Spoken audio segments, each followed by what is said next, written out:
12 September 2024 the road show की राष्ट्रीय खबरों में आपका स्वागत है।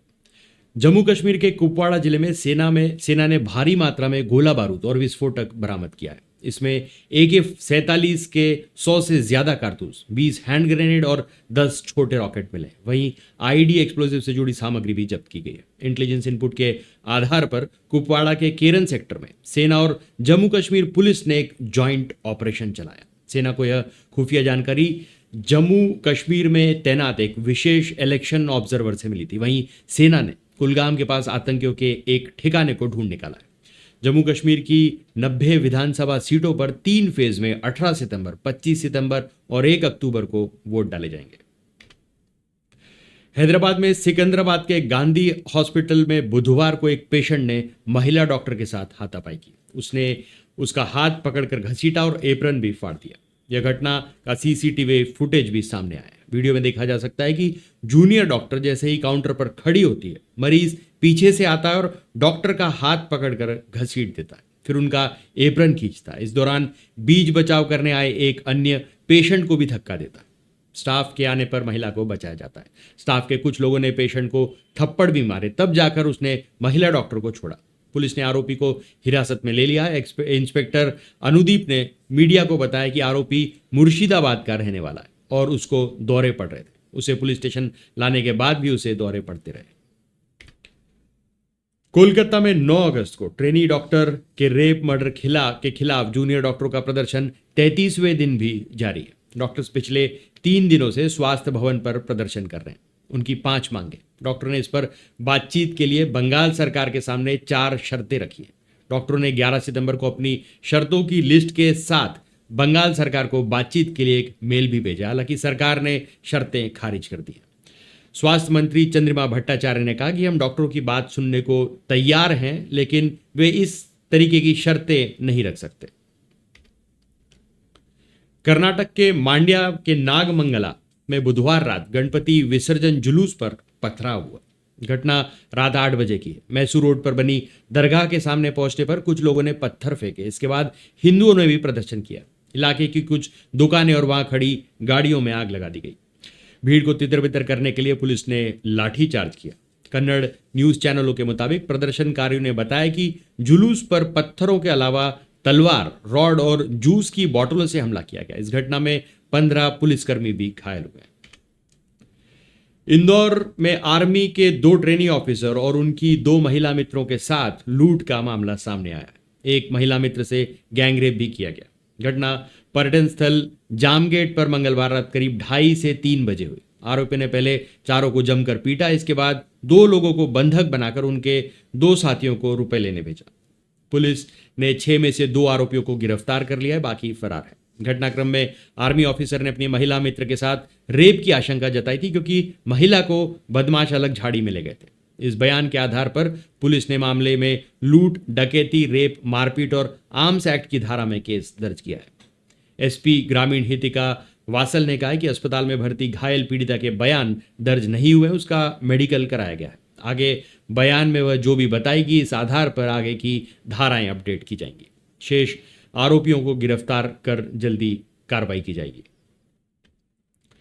सेक्स स्कैंडल में फंसे कर्नाटक के पूर्व सांसद प्रज्वल रेवन्ना की जमानत याचिका पर आज 12 सितंबर को कर्नाटक हाईकोर्ट में सुनवाई होगी। मंगलवार 9 सितंबर को हाईकोर्ट ने कहा था कि प्रज्वल रेवन्ना की तरफ से दाखिल की गई जमानत याचिकाओं पर इन कैमरा सुनवाई की जाएगी। जस्टिस M नाग प्रसन्ना की सिंगल बेंच ने कहा कि इस मामले को खुली अदालत में नहीं सुनाया जा सकता। हम नहीं चाहते कि किसी भी व्यक्ति की प्रतिष्ठा को नुकसान पहुंचे। दरअसल public prosecutor professor Ravi Kumar ने कोर्ट से अपील की थी कि पीड़िता की पहचान सुरक्षित रखने के लिए मामले की इन कैमरे सुनवाई की जाए। फिलहाल रेवन्ना अग्रहरा जेल में न्यायिक हिरासत में है और SIT टीम उनके खिलाफ 4 अलग अलग मामलों की जांच कर रही है। उसके खिलाफ Hole Narasipura town police station ने दर्ज शिकायत के आधार पर SIT ने उसे 31 मई को बेंगलोर हवाई अड्डे से गिरफ्तार किया था। अगले दिन उसे हिरासत में भेज दिया गया था। स्कूल कॉलेज स्टूडेंट्स के आक्रोश में झुलसी मणिपुर की राजधानी इम्फाल में बुधवार को सन्नाटा पसरा रहा। एक दिन पहले हुई हिंसा के बाद से इम्फाल ईस्ट और वेस्ट में कर्फ्यू जारी है। मैतेई बहुल 5 जिलों में इंटरनेट बंद है। CRPF डीआईजी का कहना है कि हालात तनावपूर्ण है लेकिन नियंत्रण में। प्रदर्शनकारी छात्र, ज्यादातर छात्र अपने घरों में। उधर राज्यपाल एल आचार्य बुधवार को असम चले गए। दरअसल उनके पास मणिपुर का अतिरिक्त प्रभार है। बलों के साथ हुई हिंसक झड़प में करीब 100 स्टूडेंट्स घायल हुए थे, इनमें 50 से ज्यादा जख्मी हैं।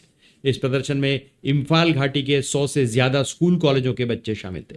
हालांकि कर्फ्यू के बावजूद करीब 300 छात्र इम्फाल वेस्ट के ईमा मार्केट में जमे हुए। मीडिया ने प्रदर्शन को लीड करने वाले लोगों में से एक छात्र नेता दिजेन तालेक से बात की। वे दाना मंजूरी यूनिवर्सिटी के छात्र संघ के महासचिव हैं। उन्होंने कहा कि हम लंबी लड़ाई की तैयारी में, हमने बांग्लादेश में छात्रों की ताकत देखी है। बीते 16 महीने में राज्य बर्बाद हो चुका है, इसलिए हम राज्यपाल से मांगे मनवा कर ही घर लौटेंगे। केंद्र सरकार ने आयुष्मान भारत योजना को और विस्तार दे दिया है। अब 70 साल से ऊपर के सभी बुजुर्गों को इस योजना का लाभ मिलेगा। इसके तहत हर साल 5 लाख रुपए तक का इलाज मुफ्त कराया जा सकता है। बुधवार को मोदी कैबिनेट ने इस फैसले को मंजूरी दे दी है। सरकार के मुताबिक 6 करोड़ सीनियर सिटीजन्स को इस योजना का लाभ मिलेगा। इसमें देश के करीब 4.5 करोड़ परिवार शामिल होंगे। भाजपा ने लोकसभा चुनाव के अपने घोषणा पत्र में यह वादा किया था। केंद्रीय मंत्री अश्विनी वैष्णव ने कहा कि शुरुआत में योजना के लिए 3,433 करोड़ रुपए खर्च किए जाएंगे। जैसे जैसे लोग इस योजना से जुड़ेंगे, इनका दायरा बढ़ाया जाएगा। सरकार ने कहा कि 70 साल और इससे ज्यादा उम्र के सभी बुजुर्ग, चाहे उनकी आर्थिक स्थिति कैसी भी हो, वे इस योजना का फायदा उठा सकते हैं। उनके लिए एक अलग कार्ड भी जारी किया जाएगा। जो परिवार पहले से आयुष्मान के दायरे में है, उन्हें 70 पार के सीनियर सिटीजन्स के लिए हर साल 5 लाख रुपए तक का एडिशनल कवर भी मिलेगा। इसका इस्तेमाल परिवार के अन्य लोग नहीं कर सकेंगे। कांग्रेस अध्यक्ष मल्लिकार्जुन खड़गे ने बुधवार 11 सितंबर को अनंतनाग में रैली की।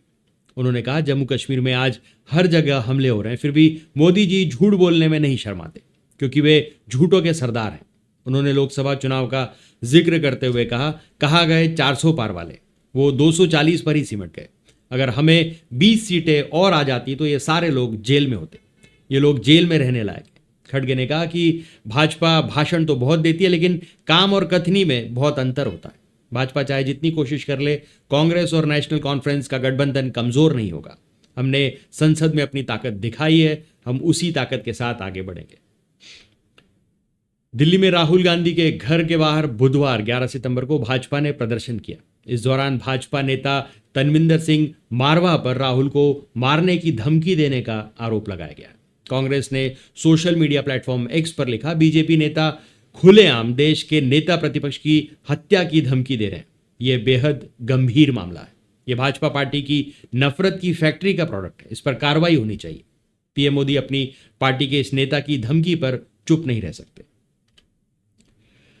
हरियाणा में कांग्रेस भाजपा में टिकट बंटवारे के बाद नामांकन के आखिरी दिन भी बगावत नहीं थमी। देश की सबसे अमीर महिला सावित्री जिंदल आज निर्दलीय उम्मीदवार के तौर पर नामांकन भरेंगी। भाजपा ने उन्हें हिसार से टिकट नहीं दी। वह कुरुक्षेत्र में भाजपा सांसद नवीन जिंदल की मां है। कल उनकी कांग्रेस से भी टिकट की चर्चा थी, लेकिन बेटे के भाजपा सांसद होने की वजह से बातचीत सिरे नहीं चढ़ी। वहीं कांग्रेस ने भी 9 सीटों पर बगावत की है। पानीपत शहर के पूर्व विधायक रोहिता रेवड़ी ने भी इस्तीफा दे दिया। वही निर्दलीय चुनाव लड़ेगी। पूर्व मंत्री संपत सिंह, सिरसा के मेहता परिवार, पानीपत के विजय जैन समेत 7 नेताओं ने समर्थकों की मीटिंग बुला ली है। कुछ नेताओं ने निर्दलीय चुनाव लड़ने का भी ऐलान कर दिया। यूपी में अवैध धर्मांतरण मामले में लखनऊ के एनआईए कोर्ट ने बुधवार 11 सितंबर को 12 दोषियों को उम्र कैद की सजा सुनाई। 4 दोषियों को 10-10 साल की सजा दी गई।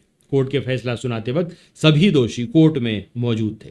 अवैध धर्मांतरण मामले में यह पहला केस है जिसमें एक साथ 16 लोगों को सजा दी गई है। मंगलवार को एनआईए एटीएस कोर्ट के स्पेशल जज विवेकानंद शरण त्रिपाठी ने सभी को दोषी करार दिया था। कोर्ट ने 10 सितंबर को सुनवाई के बाद फैसला सुरक्षित रख लिया था। एटीएस ने बताया कि ये लोग नौकरी समेत कई तरह का प्रलोभन देकर धर्मांतरण कराते थे।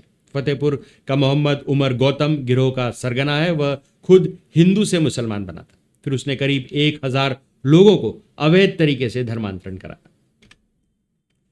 छत्तीसगढ़ के बलरामपुर रामानुजगंज जिले में 5 करोड़ रुपए के सोने की लूट हो गई। बुधवार को ज्वेलरी शॉप में दिन दहाड़े बदमाशों ने संचालक पर कट्टे की बट से हमला किया। इसके बाद गोली मारने की धमकी देकर 8 किलो सोना लूट लिया। वारदात के बाद बदमाश बाइक में सवार होकर झारखंड की ओर भाग निकले। जानकारी के मुताबिक रामानुजगंज नगर पालिका चौक में राजेश ज्वेलर्स नाम से दुकान है। दोपहर 1:50 पर बाइक में सवार होकर 3 युवक पहुंचे। दुकान में अंदर घुसकर उन्होंने कट्टा निकालिया और संचालक राजेश सोनी सहित कर्मचारियों को कब्जे में ले लिया। लुटेरों के भागने के बाद संचालक और कर्मचारियों ने शोर मचाया तो आसपास के लोग मौके पर पहुंचे। इसके बाद पुलिस को इसकी सूचना दी। बलरामपुर एसपी राजेश अग्रवाल समेत कई पुलिस अफसर रामानुजगंज पहुंचे और यहां से झारखंड के रमकंडा भी पहुंचे। हरियाणा में हिसार से भाजपा की टिकट न मिलने पर नाराज चल रही देश की सबसे अमीर महिला सावित्री जिंदल कांग्रेस में शामिल हो सकती है। भारत ने हिसार से उन्हें टिकट नहीं दी थी, जिसकी वजह से उन्होंने पहले निर्दलीय लड़ने का ऐलान किया था। हालांकि इसके बाद वह दिल्ली गई और कांग्रेस के संपर्क में आ गई। सूत्रों के मुताबिक सावित्री थोड़ी देर में कांग्रेस मुख्यालय पहुंचती। कांग्रेस की टिकट लिस्ट लेट होने के पीछे यह भी एक वजह मानी जा रही है। सावित्री को हिसार से कांग्रेस की टिकट मिल सकती है। उनका मुकाबला भाजपा के मंत्री डॉक्टर कमल गुप्ता से होगा। सावित्री के शामिल होने के बाद कांग्रेस की लिस्ट जारी हो सकती है। वहीं हरियाणा चुनाव के लिए कांग्रेस ने 46 उम्मीदवारों की लिस्ट तैयार कर ली। पार्टी सूत्रों के मुताबिक हुड्डा गुट के 29 संभावित उम्मीदवारों को पार्टी मुख्यालय बुला लिया गया है। वहीं सूत्रों के मुताबिक जिनके नाम तय हुए हैं उनको कांग्रेस मुख्यालय दिल्ली से फोन कर बता दिया जाएगा। उनके नामांकन की तैयारी के लिए कह दिया गया है। कल नामांकन का अंतिम दिन है। शराब नीति केस में भ्रष्टाचार से जुड़े मामले में सीएम अरविंद केजरीवाल की न्यायिक हिरासत 25 सितंबर तक बढ़ा दी गई है। दिल्ली की राउज एवेन्यू कोर्ट ने उन्हें वीडियो कॉन्फ्रेंसिंग के जरिए पेश किया। इसी मामले में आरोपी और आप विधायक दुर्गेश पाठक को अदालत ने जमानत 1 लाख रुपए के बॉन्ड पर दे दिए। सीबीआई की सप्लीमेंट्री चार्जशीट दायर होने के बाद कोर्ट के समन पर वे अदालत में पेश हुए थे। दरअसल सीबीआई ने अरविंद केजरीवाल, दुर्गेश पाठक, विनोद चौहान, आशीष माथुर, शरत रेड्डी के खिलाफ supplementary chargesheet Rouse Avenue court में पेश की थी। 3 सितंबर को कोर्ट ने चार्जशीट पर संज्ञान लिया था। कोर्ट ने सभी आरोपियों को आज यानी 11 सितंबर तक अदालत में पेश होकर जवाब दाखिल करने के लिए कहा था। जवाब दाखिल होने के बाद कोर्ट ने केजरीवाल की न्यायिक हिरासत बढ़ाई और दुर्गेश पाठक को जमानत दे दी। सीबीआई केस में गिरफ्तारी के खिलाफ केजरीवाल ने सुप्रीम कोर्ट में भी याचिका लगाई। 5 सितंबर को इस मामले में सुनवाई के बाद फैसला सुरक्षित रख लिया गया था। वहीं ईडी मामले में केजरीवाल को सुप्रीम कोर्ट से जमानत मिल चुकी है। चंडीगढ़ में सेक्टर 10 के पॉश एरिया में बुधवार को रिटायर्ड प्रिंसिपल के घर पर ग्रेनेड अटैक हुआ, जिससे घर में 7 से 8 इंच का गड्ढा हो गया। खिड़कियों के शीशे टूट गए। 3 हमलावर ऑटो से आए थे और वारदात के बाद उसी ऑटो से भाग निकले। धमाके की सूचना मिलते ही पुलिस में हड़कंप मच गया। डीजीपी सुरेंद्र सिंह यादव की अगुवाई में आईजी राजकुमार, एसएसपी कंवरदीप कौर समेत भारी पुलिस फोर्स घर में पहुंच चुकी है। जांच के लिए मौके पर बम निरोधक दस्ता और डॉग स्क्वाड की टीमें बुलाई गई हैं। धमाके में इस्तेमाल सामग्री की जांच के लिए फॉरेंसिक टीमों को भी बुला लिया गया है। वहीं चंडीगढ़ पुलिस की टीमें हमलावरों की तलाश के लिए पंजाब और हरियाणा रवाना हो गई। चंडीगढ़ के साथ पंचकुला और मोहाली को हाई अलर्ट पर रखा गया है। नेशनल इन्वेस्टिगेशन एजेंसी एनआईए की टीम भी जांच के लिए मौके पर पहुंच गई है। घटना के बाद 2 संदिग्ध युवकों की तस्वीर सामने आई है। पुलिस टेरर और गैंगस्टर एंगल पर जांच कर रही है। घटना सेक्टर 10 के मकान नंबर 575 में हुई। यह घर रिटायर्ड प्रिंसिपल भूपेश मल्होत्रा का है। घटना के समय परिवार घर के बरामदे में ही बैठा हुआ था। हरियाणा विधानसभा चुनाव का सबसे चर्चित चेहरा और कांग्रेस उम्मीदवार पहलवान विनेश फोगाट अपने पति सुशील राठी से ज्यादा इनकम टैक्स देती है। साल 2023-24 में उन्होंने इनकम टैक्स 24 लाख का इनकम टैक्स भरा, जबकि उनके पति सुशील ने 4,26,000 रुपए का इनकम टैक्स भरा। रेसलर फोगाट की चल और अचल संपत्ति मिलाकर वह 4 करोड़ रुपए से अधिक की मालकिन है। महंगे वाहनों की शौकीन, अभी वह 35 लाख रुपए की वॉल्वो कार से चलती है। रेसलर विनेश फोगाट ने जींद की जुलाना सीट से कांग्रेस उम्मीदवार के तौर पर नामांकन भरा है। विनेश का यह पहला विधानसभा चुनाव है। विनेश ग्रेजुएट है। उन्होंने 2021 में मद्रास से ग्रेजुएशन किया था। अमेरिका दौरे के आखिरी दिन मंगलवार देर रात राहुल गांधी ने वॉशिंगटन डीसी में अमेरिका कांग्रेस के प्रतिनिधिमंडल से मुलाकात की। रेबन हाउस में हुई इस मुलाकात में भारत विरोधी बयान देने वाली इल्हान उमर भी मौजूद थी। राहुल के इल्हान से मिलने पर देश में विरोध शुरू हो गया। बीजेपी के कई नेताओं ने राहुल के उनसे मिलने की आलोचना की है। गृह मंत्री अमित शाह ने कहा कि देश विरोधी बातें करना और देश को तोड़ने वाली ताकतों के साथ खड़े होना राहुल गांधी और कांग्रेस पार्टी की आदत सी बन गई है। चाहे जम्मू कश्मीर में देश विरोधी और आरक्षण विरोधी एजेंडे का समर्थन करना हो या फिर विदेश मंच पर भारत विरोधी बातें करनी हो, राहुल गांधी ने देश की सुरक्षा और भावना को हमेशा आहत किया है। बीजेपी प्रवक्ता संजू वर्मा ने कहा कि राहुल सत्ता में आने के लिए उतावले हैं, इस वजह से ही वे कट्टरपंथी नेताओं से मिल रहे हैं। कोलकाता में ट्रेनी डॉक्टर के रेप और मर्डर केस में हड़ताली जूनियर डॉक्टर्स की बैठक की मांग को राज्य सरकार ने खारिज कर दिया है। डॉक्टर्स ने बैठक के लिए 4 शर्तें रखी, जिसे लेकर सरकार ने कहा है कि हम कोई शर्तें मानने को तैयार नहीं है। राज्य स्वास्थ्य मंत्री चंद्रिमा भट्टाचार्य ने एक प्रेस कॉन्फ्रेंस में कहा कि ऐसा लगता नहीं कि आंदोलनकारी डॉक्टर्स खुले दिमाग से बातचीत करना चाहते हैं। उनकी हर बात सुनने के लिए तैयार है, लेकिन वह बैठक में पहले से ही शर्तें नहीं रख सकता। दरअसल जूनियर डॉक्टर्स ने शर्त रखी थी कि इस बैठक में उनके 30 मेंबर्स के डेलीगेशन को आने की अनुमति दी जाएगी। साथ ही बैठक का लाइव टेलीकास्ट करने और ममता बनर्जी की मीटिंग में मौजूदगी की भी चर्चा की गई थी। चंद्रिमा ने कहा कि जूनियर डॉक्टर्स ने बुधवार सुबह उन्हें मेल भेजकर इसकी जानकारी दी है।